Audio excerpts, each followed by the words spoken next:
Guten Tag, liebe Europäer. Ich heiße Russell, ich bin Russe und wohne in Moskau.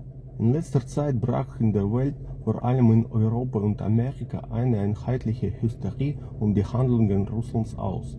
Dies veranlasste den Autor des Videos, den Bewohnern Europas, eine alternative Sichtweise zu vermitteln, nämlich die Art und Weise, wie wir Russen die Prozesse sehen, die sich in letzter Zeit unserem Land gegenüber entfallen. Schließlich, um ein objektives Bild zu machen, ist es notwendig, sich mit dem entgegengesetzten Standpunkt vertraut zu machen.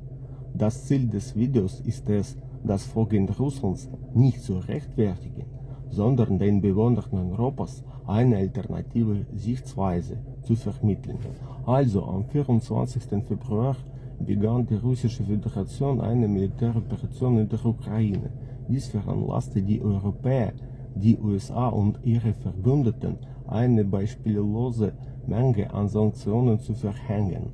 Ausländische Unternehmen hören vor dem Hintergrund des Krieges nacheinander auf, Geschäfte in Russland zu tätigen.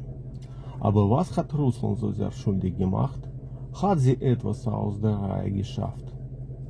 Der Hauptvorwurf ist, dass die Russische Föderation in ein souveränes Land eingedrungen ist.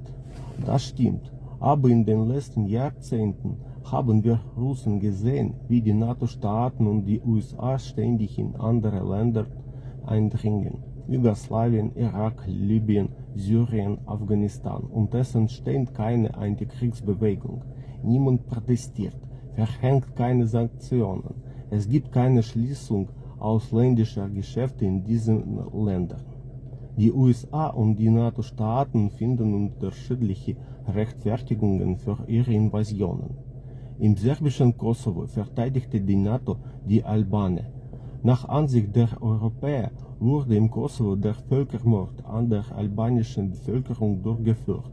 Die Invasion im Irak war auf den Verdacht zurückzuführen, dass dort eine bakteriologische Waffe entwickelt wurde, die eine Bedrohung für die Menschheit darstellte.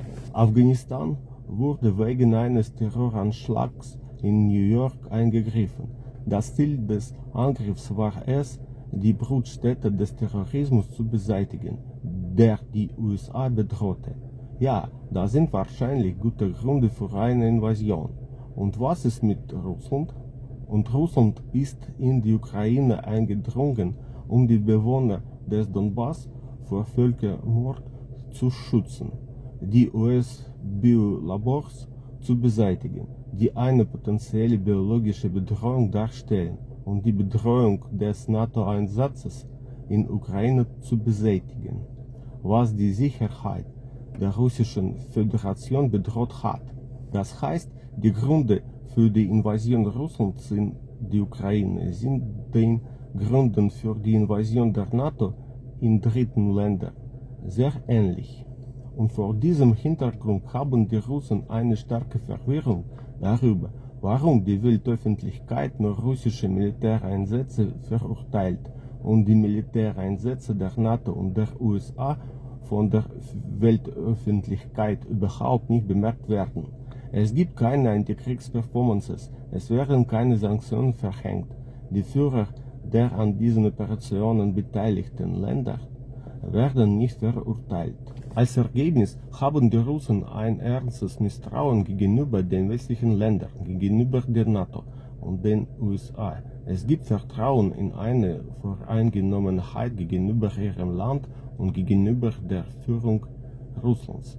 Ich werde niemanden rechtfertigen oder verurteilen. Ich beschreibe nur, wie die Situation aus dem inneren Russland zu sehen ist. Schlussfolgerungen sehen Sie selbst und schreibe sie in die Kommentare. Tschüss.